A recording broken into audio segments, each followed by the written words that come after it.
Ito po yung tanong ni Sir Jun TV. Iyan, kailangan talaga mag-LS para sa oras natin makagain tayo, guys. Jun TV, iyan, ang LS po ay madali pong makagain ng oras po yan. Ayan, kung may mga magsuporta sa iyo. Dito tayo kumukuha ng mga sumusuporta sa atin dito sa live stream dahil syempre nagkakakilala tayo. Ayan, magtulungan po tayo, guys. Ayan, kung may nakita na kayo na live stream, kahit 2 o 3, silipin nyo naman. Para naman kahit papaano nakagain pa rin ng oras. Kasi maganda sana yung yung nag-live stream ka tapos may pumunta diyan na nagdagsaan. Kumbaga pag nakita na may 10 na napunta sa live stream mo, meron pong lalapit na nandyan po sa subscriber count ninyo. Kasi yung iba ayaw tumulong Yun yung masaklap. Dahil sa bagay, yung mga lalo na sa Pilipinas, naggagastos po sila ng load. Pero sa suggestion ko, kung nasa Pilipinas ka tapos nagtitipid ka sa load, kailangan mo na lang na mag-effort ka sa video. Dahil ang video po ay yan po yung pagsasucess mo Ayan, hindi po malagas yan dahil yung video na yan yung sinundan nila kung bakit sila nag-subscribe sa'yo.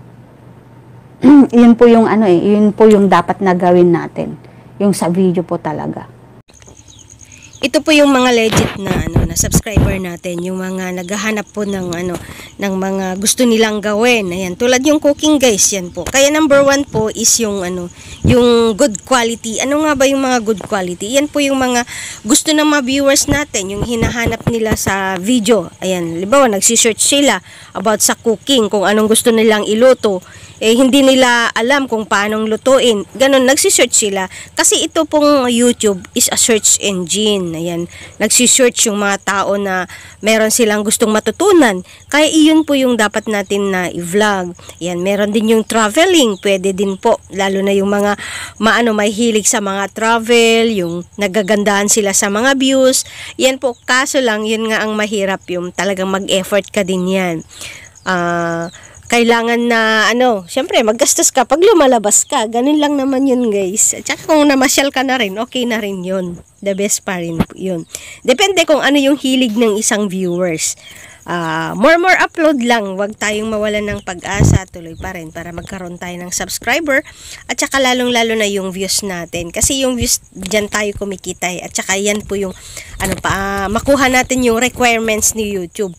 Mahirap po na na gawin yan, talagang todong effort. Bakit yung iba kinaya nila, bakit sa atin hindi, 'di ba?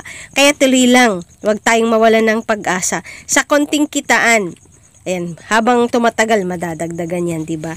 Kaya effort din. Hindi lang yung pakikipag sub to sub, hindi lang yun nakakatulong kasi yung sub to sub parang lang yan second way lang para madagdagan yung subscriber natin, madagdagan yung oras natin, makuha natin agad yung requirements ni YouTube. Kaya yun pa rin yung yung lumalakad pa rin sa atin para ma-monetize tayo. Pero the best pa rin po yung yung video na gagawin natin na gusto ng mga viewers natin. Ayan po yung gusto kong iparating sa inyo. Isipin nyo na lang na ayan, kulang pa yung video nyo sa channel ninyo. Yan kasi kailangan pa rin na mag-upload kayo, na consistency kayo sa pag-upload ng video. Okay, guys, till next time ulit sa pag-vlog natin. Okay, bye-bye. Thank you.